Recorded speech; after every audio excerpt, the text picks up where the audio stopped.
Buenas tardes y buenas noches a todos por aquí. Carlos Moreno. Hoy tenemos un tema súper especial, en estos jueves de terapia, y vamos a hablar acerca de las huellas emocionales del maltrato infantil. Las huellas emocionales del maltrato infantil. Con nosotros va a estar la psicóloga Silvana Romay.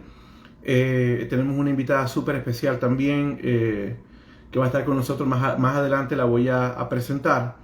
Y Panas en Utah está tratando de comunicarse, está tratando de terminar una jornada laboral, y comentó que, bueno, si le daba tiempo se conectaba un poquito más tarde con nosotros. Saludos a mi amiga Julie. Julie, saludos.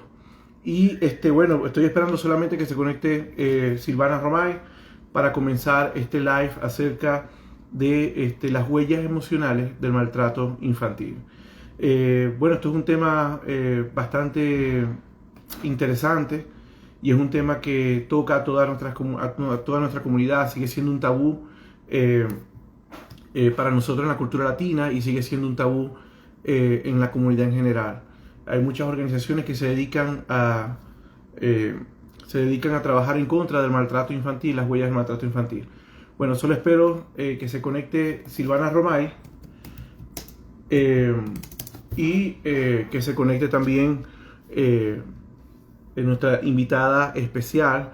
De verdad que estoy muy contento por esta oportunidad, este live que vamos a hacer el día de hoy, ya que vamos a tocar este tema tan sensible para toda la comunidad, como lo es el maltrato infantil y las huellas que deja el maltrato infantil. Entonces, bueno, ya por ahí veo a Silvana que está conectada.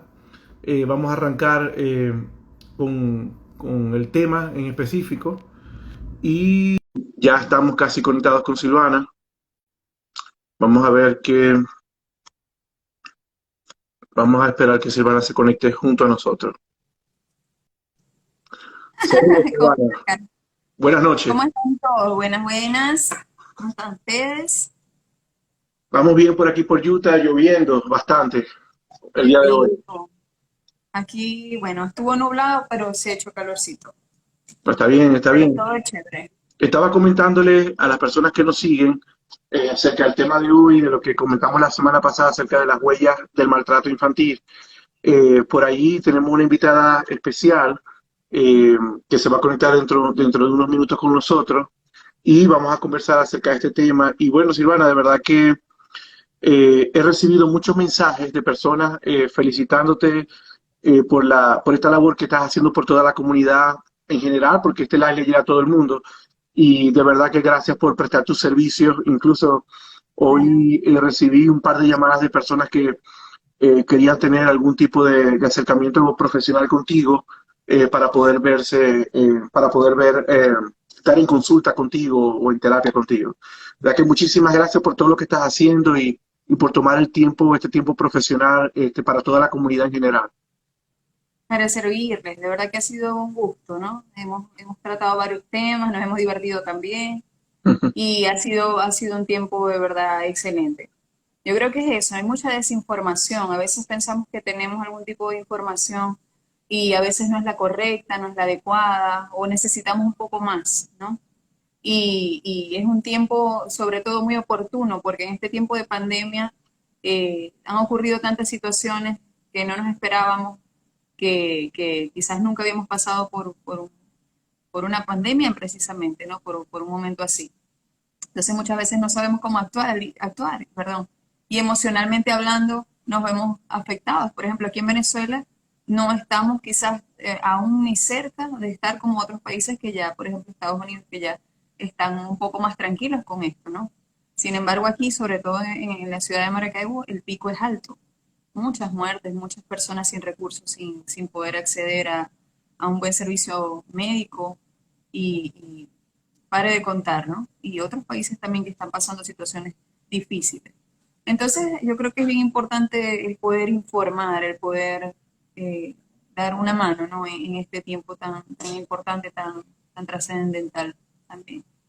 Bueno, voy a comentarte algo que es algo muy personal de una persona a quien conozco. hace tiempo recibí una llamada de un venezolano eh, que vive en otro estado, gran amigo, me llamó y estaba muy triste, muy, muy triste, muy, muy triste. Y bueno, empezamos a conversar y todo lo demás. Y él me comentó que bueno, que estaba muy deprimido. Yo le di mi experiencia personal en visitar a un terapeuta, en visitar a un psicólogo. Él lo hizo, le fue muy bien, todo muy positivo. Casualmente, recientemente me volvió a hablar después que vio que estos lives se estaban dando Ujú. y me comentó algo muy, muy personal de él. Me comentó que él había tenido abuso cuando era un niño y que eso le causó, estando en la etapa adulta, ese, pensamientos suicidas, ¿no? Eh, bueno, esto es un caso, digamos que al extremo, ¿no? Un caso que es una acumulación de cosas y la persona va acumulando, acumulando con el tiempo y llega a una edad adulta y todavía es algo que no ha podido superar desde niño, ¿no?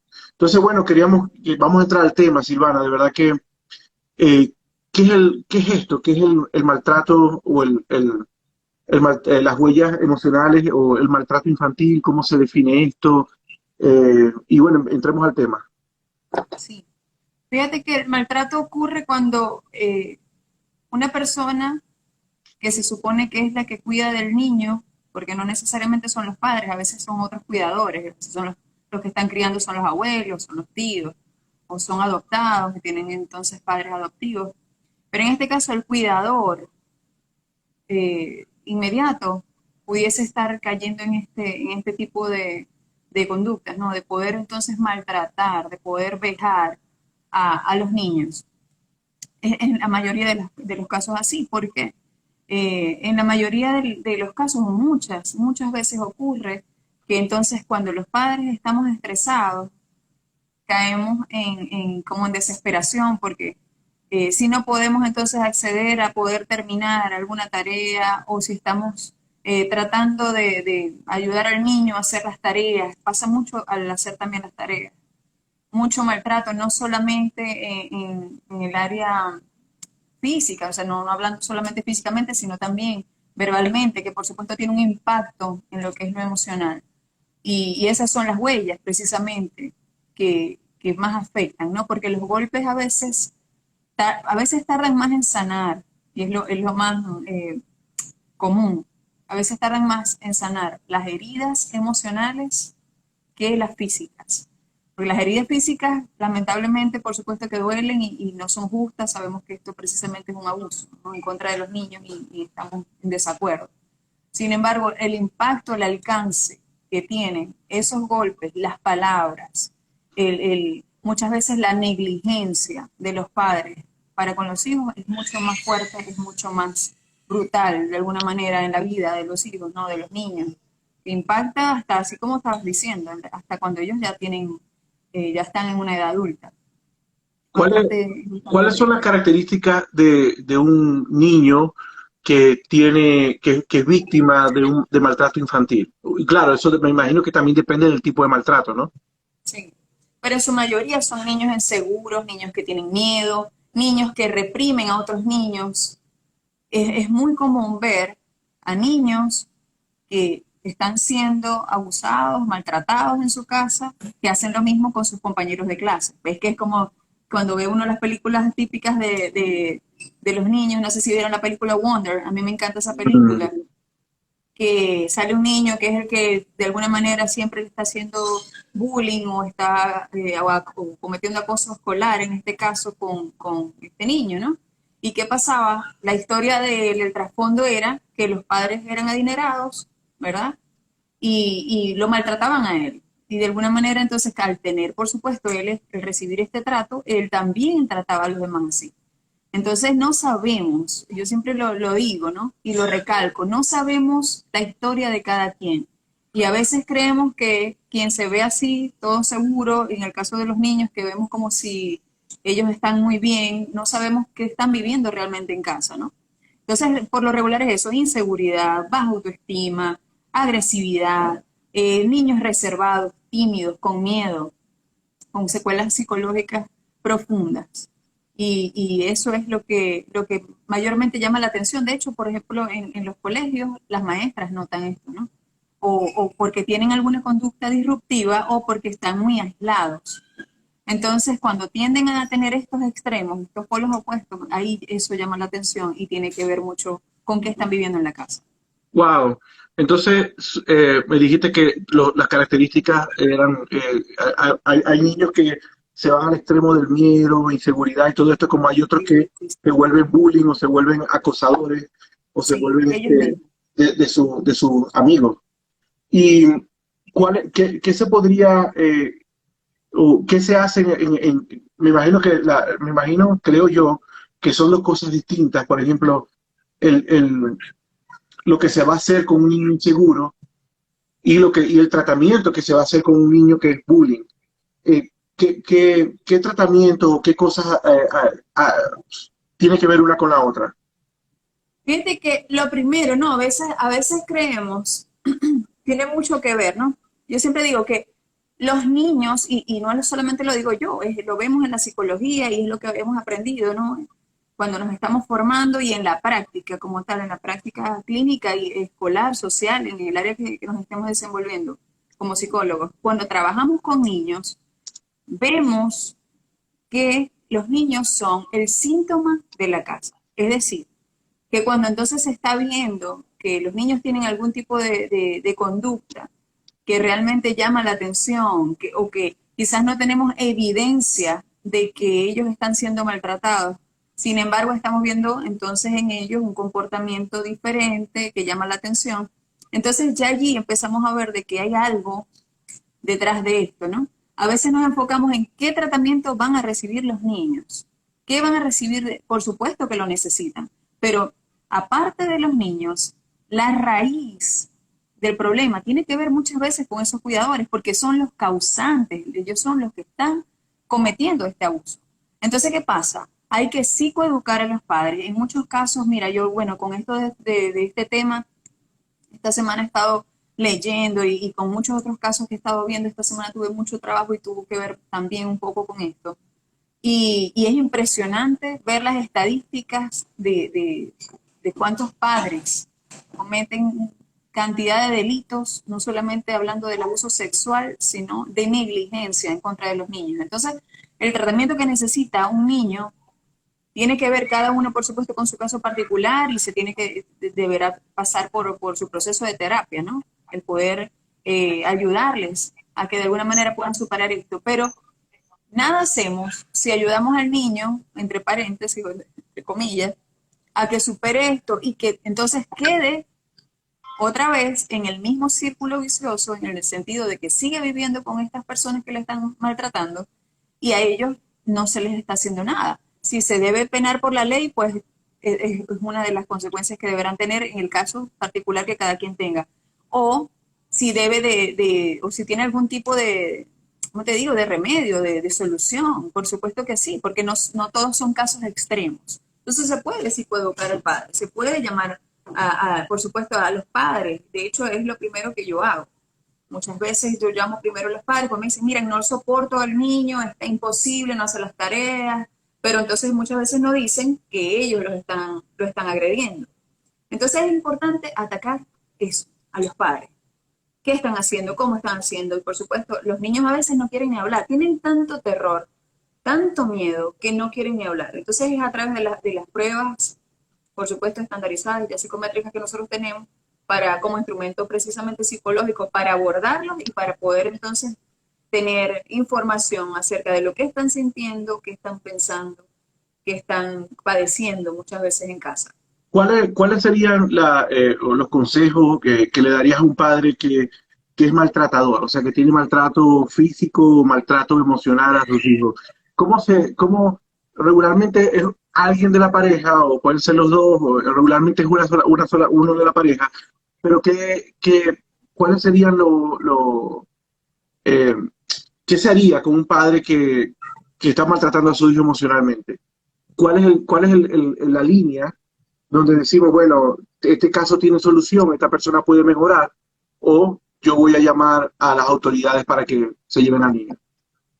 Lo primero que yo le diría a un padre que está cometiendo este error, porque los ha habido en consulta, que me han dicho y me han confesado, no sé cómo sobrellevar la situación, pierdo la paciencia y es que ahí agarro la correa y pues le pego o vengo y le digo algo que no tenía que decir, ¿no?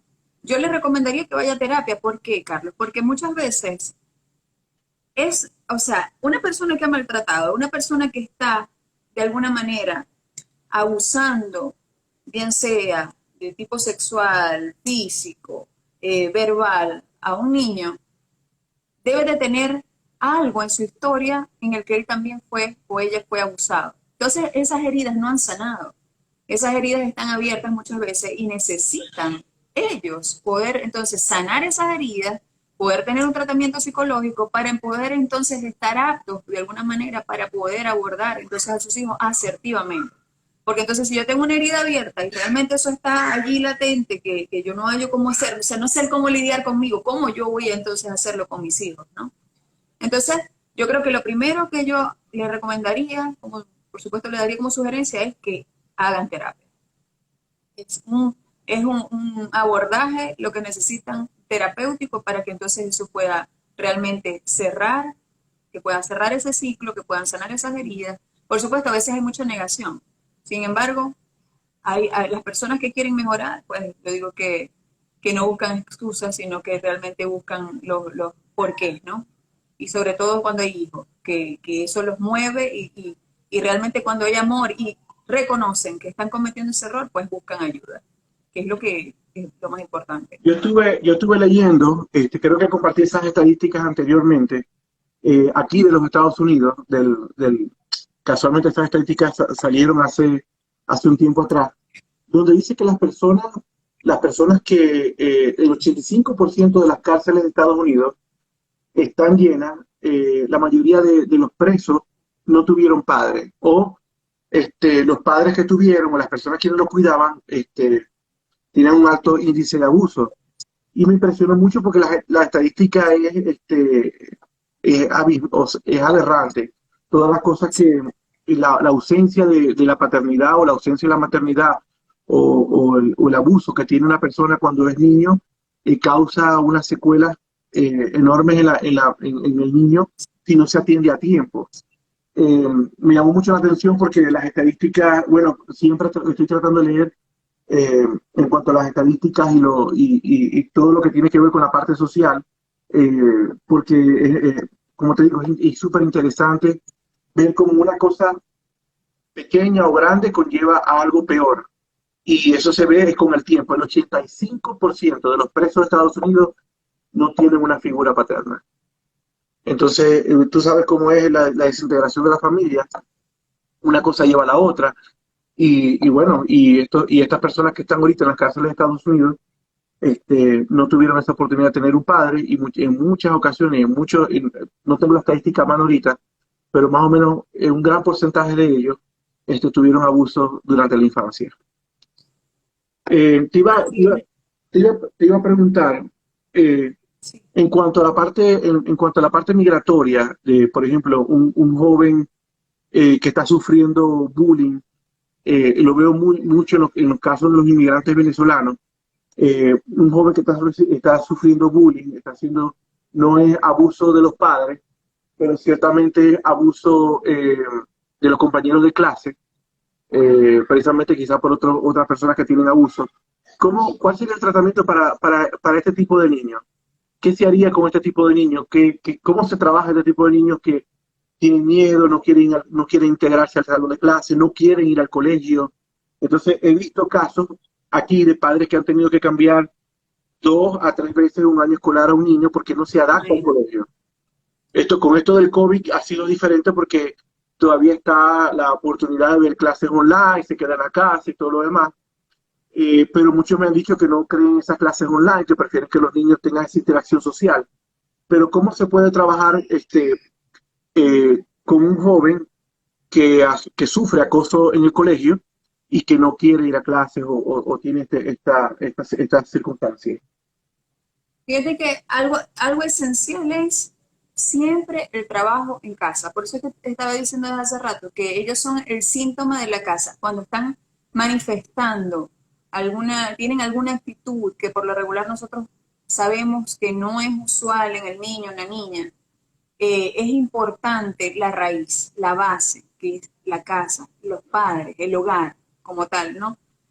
Para poder abordar al niño asertivamente, lo primero es, como padres, ¿qué estamos haciendo?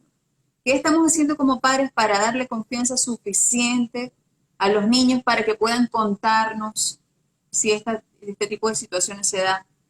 ¿Qué estamos haciendo? ¿Estamos involucrándonos lo suficiente en su educación y en su bienestar emocional? Muchas veces estamos, y todo, Carlos, lo dirijo a los padres porque es que nosotros somos los responsables. Los niños son niños. Entonces nosotros los dirigimos a ellos con amor. Nosotros podemos hacerlo con paciencia, con tolerancia, con empatía. Si yo no me pongo en el lugar de mi hijo, de mi hija, entonces ¿cómo voy entonces a ayudarle? ¿Cómo yo entonces voy a tenderle la mano? Leyendo y leyendo y leyendo y tantos artículos y varios autores pues que he estado investigando con estos temas del maltrato desde hace tiempo, muchos coinciden de que realmente si un niño no siente confianza con sus padres o el padre está tan ocupado o la madre está tan ocupada como para poder sentir ese deseo de poder expresarle, mira, me está pasando esto, no lo va a hacer. Entonces, y aparte, el miedo que genera el niño o la niña que está pues acosándolo en el colegio, que empieza con amenazas, ¿no? Si le dices a tu mamá, si le dices al profesor, ya sabes, te voy a agarrar lo típico que vemos en las películas, eso sucede. Y así como me estabas diciendo de lo que ocurre en los adultos, pues así es, todo comienza desde la niñez. Entonces, como padres, ¿qué estamos haciendo? Para poder abordar esta situación, entonces, poder entonces conversar con nuestros hijos, sacar el tiempo, dejar el teléfono a un lado, ¿verdad? Y tratar de centrarnos de que cuando estamos ya en la casa, que cuando ya dejamos el trabajo, a pesar de que nosotros, pues en esta era, trabajamos muchísimo con el teléfono, ¿verdad? Pues nosotros mismos tratar en la medida de lo posible, de hacer un stop y decir no, o apagar el teléfono, mira, pero mirar a los hijos a los ojos y preguntar, ¿cómo te sientes? ¿Cómo te fue hoy? Mira, uno conoce a sus hijos y uno va a saber si algo malo está pasando, algo malo está pasando. Eso, y por supuesto, tener una comunicación en el colegio, ¿no? Con la maestra, con el maestro, cómo lo ves, cómo va. Cuando el rendimiento es un indicador, ¿no? Cuando el rendimiento escolar baja, o es distinto al que usualmente el niño trae, que tiene ese ritmo, entonces hay que estar pendiente, porque a veces sucede que entonces todo esto tiene un impacto también en el rendimiento de ellos por lo que están sufriendo en el colegio. Entonces, como padres, dar confianza, ser empáticos, dar amor, dar todo lo que podamos de nuestra parte para que ellos sientan esa confianza de decirnos. Y habrán niños que por miedo no lo harán. Entonces hay que ir al colegio, poder investigar, poder hablar y poder también llevar al niño, no solamente al niño, sino si es posible hacer terapia familiar. ¿Por qué? Porque entonces como padres a veces no sabemos qué herramienta utilizar, qué decir. Entonces a veces lo que hacemos es atacar al niño, criticarlo y ahí entonces caemos, entonces pasan dos cosas, dos escenarios. Tienen entonces, está siendo acosado escolarmente y también entonces estamos nosotros cayendo en el terreno del abuso también, de alguna manera, porque entonces le estamos maltratando emocionalmente, verbalmente. Quizá no le estamos dando golpes ni lo estamos maltratando físicamente, pero las palabras, las críticas, la descalificación, de alguna manera, por supuesto, afecta negativamente la vida de los niños. Hay una cita que me impresionó muchísimo, tanto que me la grabé cuando yo estaba estudiando Derecho en la LOCNA de Venezuela, bueno, en la Ley Orgánica para la Protección de Niños y Adolescentes. La parte de atrás hay una cita de Bolívar, estoy hablando de ciento y tantos de años atrás. Entonces dice, gran parte de los males que adolece la sociedad proviene del abandono en que se crían muchos individuos por haber perdido en la infancia el apoyo de sus padres. Yo me quedé impresionadísimo con la cita de Bolívar porque fue todo un visionario, o sea, fue todo una visión lo que tuvo eh, para escribir esa cita, ¿no? Para escribir un pensamiento tan profundo. Y ciertamente es así, yo a veces lo veo lo veo desde mi familia, yo gracias a Dios he tenido buenos padres, y mi papá se ha convertido en mi mejor amigo, consejero, en todos los sentidos, pero es porque él siempre estuvo pendiente de cualquier cosa que pasara y siempre me ha estado animando a hacer cosas que quizás yo en mi mente no pensaba que podría hacer. Entonces creo que el factor, como dices tú, el factor importantísimo, total, es los padres. definitivamente. Por aquí ya tenemos una invitada, como le dije, súper especial. O sea, ya la vi conectada hace ratico. Ella es María Mercedes Pérez de Aldea. Ella es una abogada venezolana, colega, es también neurocoach, entrenada bajo el método de entrenamiento cerebral y un trainer un trainer en PNL o programación neurolingüística. Ella viene a dar su testimonio como madre y tiene una historia muy, muy especial que me gustaría que todos ustedes escucharan, que todos los que nos escuchan pudieran escucharla, verla. Y bueno, quería dar paso a que ella pudiera entrar con nosotros a este live, con permiso de la psicóloga Silvana Romay, para que Adelante. escuchar sus experiencias y allí poder seguir abordando el tema. Miche, solamente estamos esperando. Bueno, se llama María Mercedes, pero le decimos con cariño Miche. Aquí está escribiendo. Entonces, bueno, vamos a esperar. Ya por aquí nos envió la invitación y solamente esperando a que se conecten María Mercedes. Conocida, conocida en las redes como Mami Emprende Más. ¿Cómo Yo la están? conozco Feliz a ella, ella no noche. me conoce a mí, pero yo la conozco. Ah, qué bueno que me conozcas. Un gusto saludarlos. Feliz noche. Igualmente. Venezolanos en el mundo desde acá, desde Colombia, Ibagué, la ciudad musical de Colombia. Un gusto. Gracias, Carlos, por la invitación. Un placer a la psicóloga, un gusto conocerla. Un gusto. ¿Cómo están? Igualmente. Buenas noches. Buenas noches, bienvenida. Un gusto Meche, también conocerte. hoy María Mercedes y Silvana me intimidan porque son mujeres gigantes en todo lo que hacen. Yo aquí me voy a sentar a escuchar, yo no quiero hablar, pero de verdad que estoy muy contento por tener esta buena compañía hoy, mujeres espectaculares. Mi padre tiene una cita que no sé dónde la sacó, que dijo, si quieres que algo se haga, dáselo a una mujer.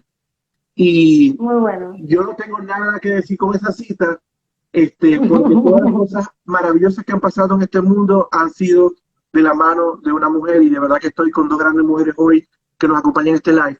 Meche, yo te hice una introducción, María Mercedes, perdón, eh, y yo quiero que de verdad nos cuentes un poco acerca de tu historia y como madre, como life coach, bueno, trainer en PNL, neurocoach, qué es lo que estás haciendo ahora y bueno, que nos cuentes un poquito acerca de lo que estás haciendo y tu experiencia en la vida. Bueno, primero que todo, gracias por la invitación nuevamente. Bueno, a veces me medio cortan todas esas introducciones así de todo lo que uno estudia, porque acá me hice algo breve, yo le puse tres cosas y bueno, siempre me pongo como medio nerviosa con esa parte, pero bueno. Ya llevo mucho tiempo de haber estudiado lo que es programación neurolingüística. Bueno, soy abogada, egresada de la Universidad Rafael Belloso Chacín, Ah, orgullosa de allá. Cumplí mi sueño allá, Carlos, porque tú sabes que yo fui muy buena estudiante, pero era muy mala conducta. Entonces una vez le decía a uno de mis profesores, yo voy a ser profesora de aquí. Y él me decía, no te van a contratar nunca. Después me contrataron como coordinadora de diplomado, te cuento, y él me veía por los pasillos y yo le decía, colega. Pero bueno, nada.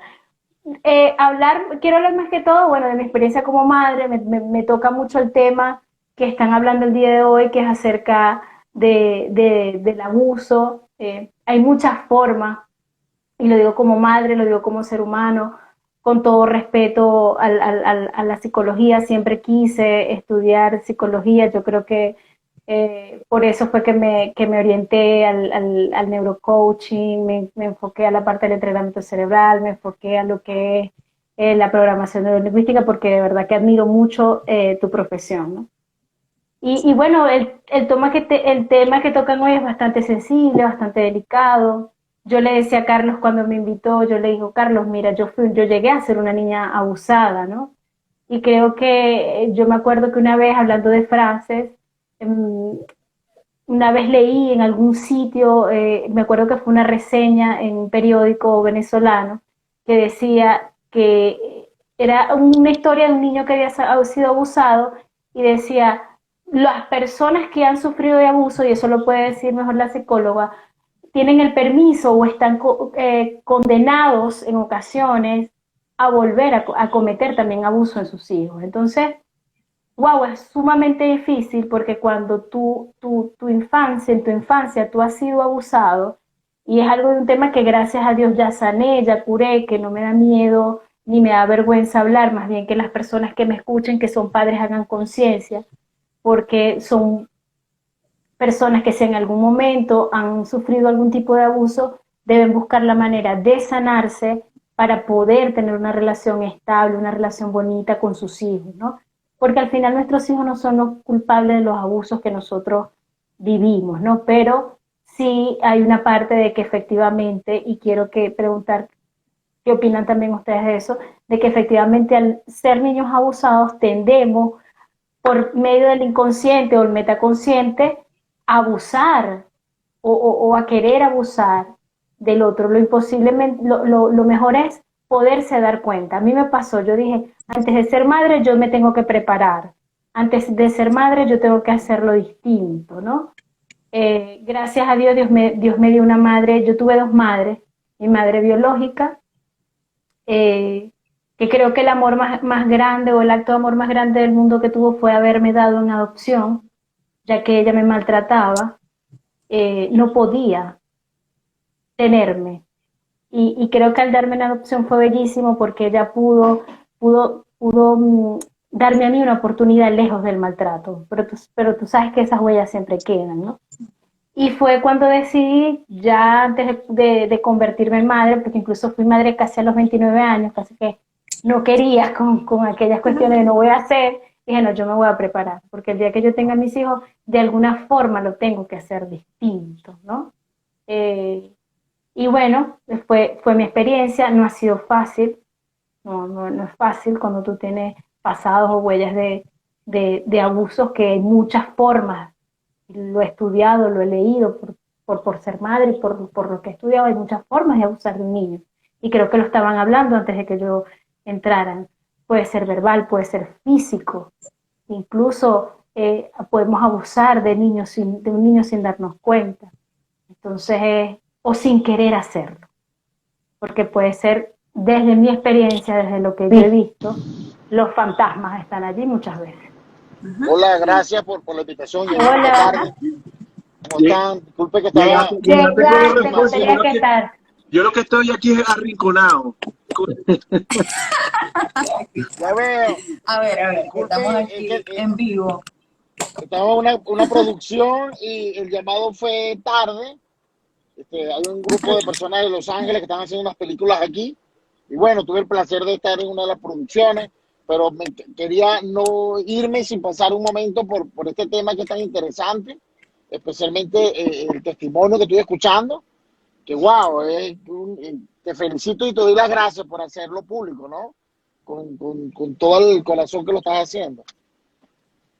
Gracias. Es que si lo haces público, otras personas te escuchan y dicen, no soy el único, no soy la única. Y se pueden sanar, porque de eso se trata, de sanar.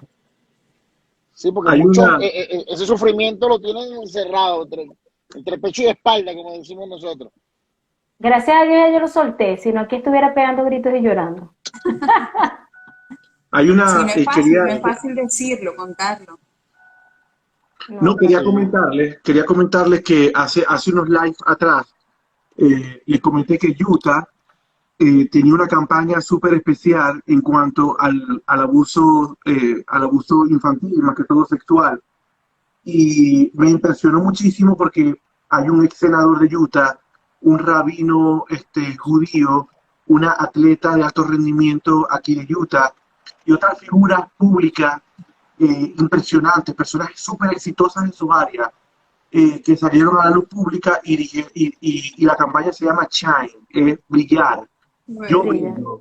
Es impresionante. Yo veo los videos de todos ellos y lloro de emoción sabiendo que son tan valientes, que están allí, son personas exitosas y y aún así siguen brillando y dicen, bueno, yo tuve esta circunstancia, lo logré, lo pasé y lo superé y aquí estoy. Y todo el que me escuche, como dijo Meche ahorita, como dijo María Mercedes, ya no me ven gritando, llorando, aquí estoy, exitosa, madre, empresaria, haciendo todo esto. Pero una de las cosas que quiero atajar ahora es cómo una persona, yo creo que la pregunta sería para Silvana y en la parte empírica para María Mercedes, cómo una persona puede superar, estando en etapa adulta, abuso infantil. Cuando como dijo Frenzy, cuando ha escondido o ha tratado de esconder esto por todo este tiempo y llega un momento en que ya no puede más. Fíjate que hay un momento, y me pasaba en estos días, cuando estaba en consulta con una de las pacientes que tengo, ella está teniendo algunos desafíos en su vida, y es impresionante cómo se bloquean. A veces nos bloqueamos como personas cuando ha habido un evento traumático, especialmente en la niñez. Y si fue a una en la niñez temprana, que muchas veces hay un vago recuerdo, no hay un recuerdo como tal que recuerdes con lucidez. Sin embargo, en tu mente es como bien vago el recuerdo, pero sabes que ocurrió algo, sabes y recuerdas quizás quién es la persona y todo. Cuando esto ocurre, ¿verdad? Y que la persona crece, no recibió ningún tipo de terapia, ni siquiera sus padres se enteraron. La persona alberga eso en su corazón, en su mente, y quizás crece y, mira, pasa el tiempo y parece que se le olvidó. Pero cuando esta persona conecta con otra y la otra persona le llega a ser infiel, allí parece que hay una regresión. ¿Ok? ¿Por qué? Porque esa herida del pasado no está sana, no está sanada. Entonces, ¿qué pasa? Que entonces esas secuelas psicológicas salen a relucir porque la persona de alguna manera tuvo un apego con esta relación de pareja que tuvo, ¿ok? Que quizás no fue nada asertiva, pero eso tiene que ver con el apego de la niñez. Y es bastante profundo, es mucho más amplio de lo que puedo estar mencionando en este momento, pero para que una persona adulta pueda sanar las heridas del pasado, yo le invito a ir a terapia. Siempre voy a estar con el cartel de ve a terapia, ¿verdad? Porque eso es invertir en uno mismo, poder sanar esas heridas del pasado. Y es duro enfrentarse con ese pasado donde tú te das cuenta que tienes que volver a hablar. Hay gente que me dice, no quisiera ni decirlo de nuevo, no quiero ni pensar. Pero para poder sanar, ¿verdad? Como cuando nos caemos y tenemos una herida profunda, que hay que lavar bien la herida, ¿verdad? Que hay que dar allí hasta con jabón, tú sabes todo el procedimiento que hacen cuando hay una herida bastante fuerte. Bueno, así mismo hay que hacer. Pues entonces lamentablemente hay que ir hacia la herida, hay que preguntar, hay que indagar, por supuesto respetando el proceso de cada quien, ¿no? Y siendo prudente, por supuesto, por eso tiene que ser una persona ya profesional de la salud, para saber cómo abordar de manera apropiada cada caso, ¿no? Cada historia es distinta.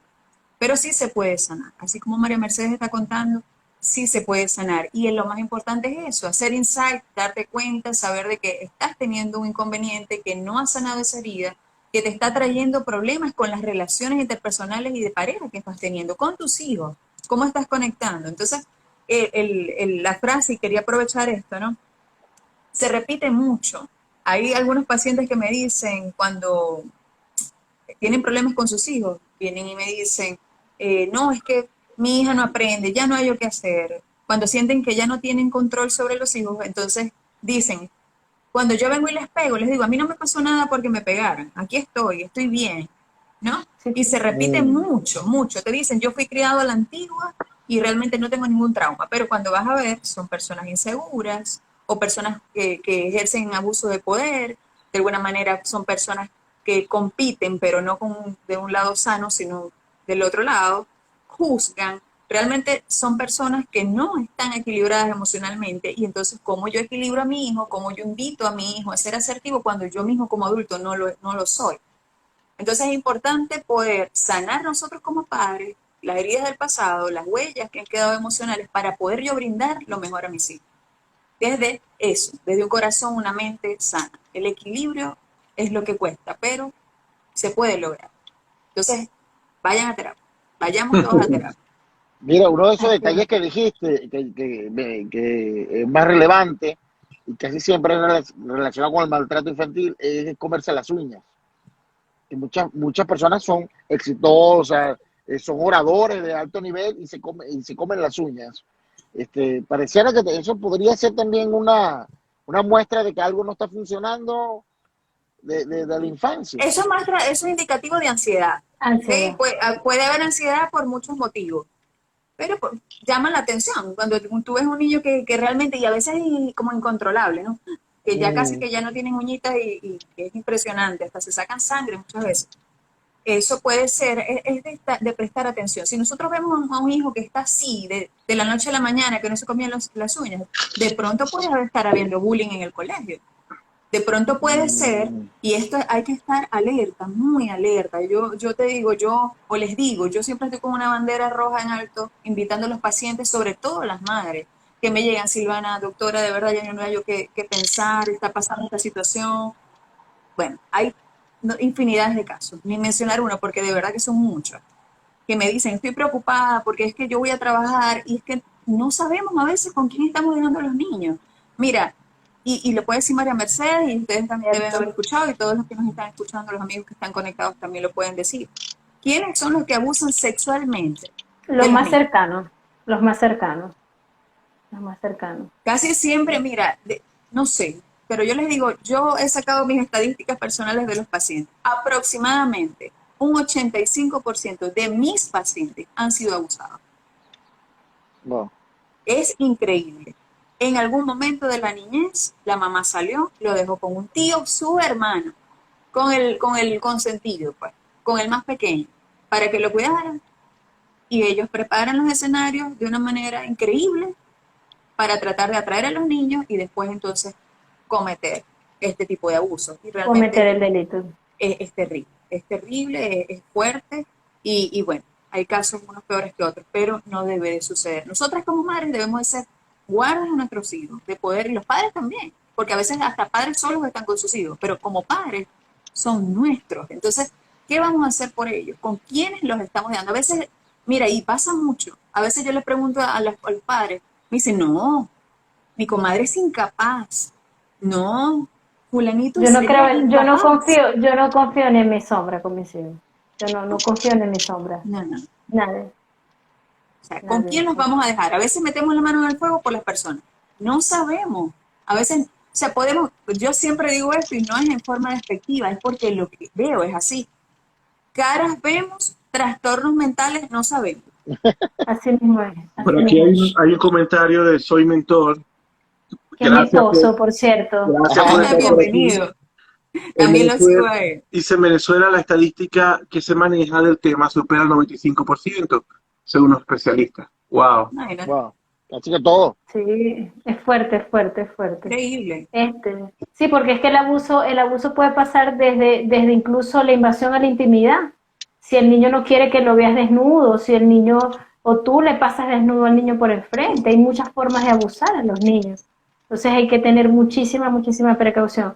Ya para continuar el hilo de tu pregunta, Carlos, fíjate que una de las cosas más importantes desde mi punto de vista como víctima, porque fui víctima 2 veces, fui víctima a los 7 años por una persona muy cercana y fui víctima a los 17 por una persona aún más cercana. Fui Wow. víctima 2 veces, lamentablemente.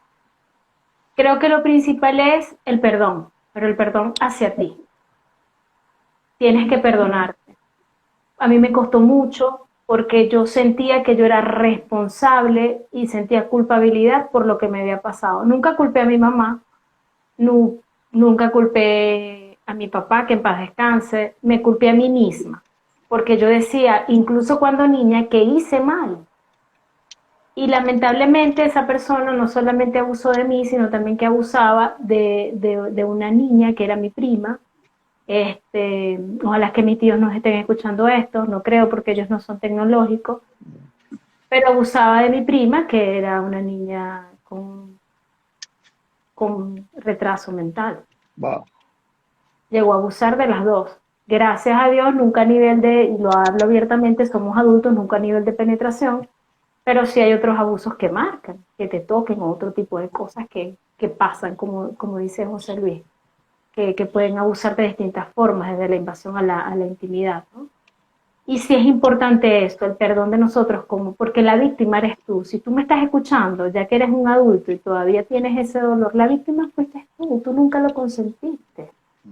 Perdónate, porque si no te perdonas, no buscas terapia y tienes que ir a terapia y con todo el respeto, porque yo estudié constelaciones familiares, yo estudié programación neurolingüística, soy trainer en programación neurolingüística, que incluso estudié con Salvador Carrión López directamente, que lo conoce sabe que es una eminencia, he escrito 500 libros del tema, pero yo iría a un psicólogo y muchas personas incluso tienen que ir a un psiquiatra porque han desarrollado trastornos de personalidad gracias al abuso.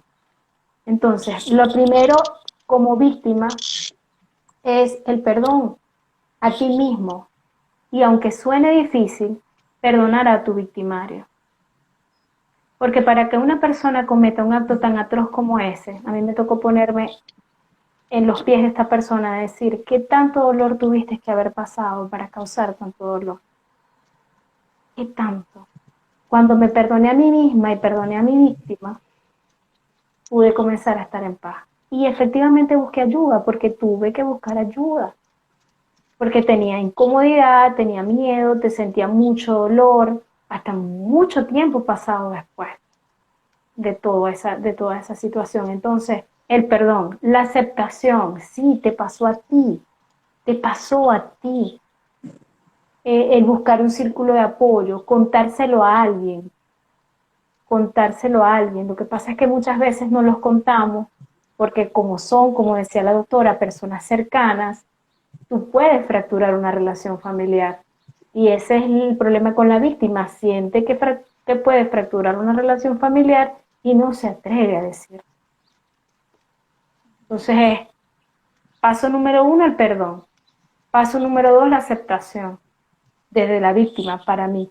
Y paso número 3, si necesitas contarlo, decirlo, para poder sanar ese capítulo. Si no, no es necesario. Yo escribí cartas. Nunca dije los nombres, al menos no para que no se rompiera la relación de familia, nunca dije los nombres, pero sí escribí cartas a esas personas, aunque nunca las leyeron porque ambos están muertos. Pero me dio mucha tranquilidad, me dio mucha paz. Te hablo y siento un poquito porque es que eso nunca pasa, ¿no? Creo que hay que ser de hierro. Te hablo y siento un poquito.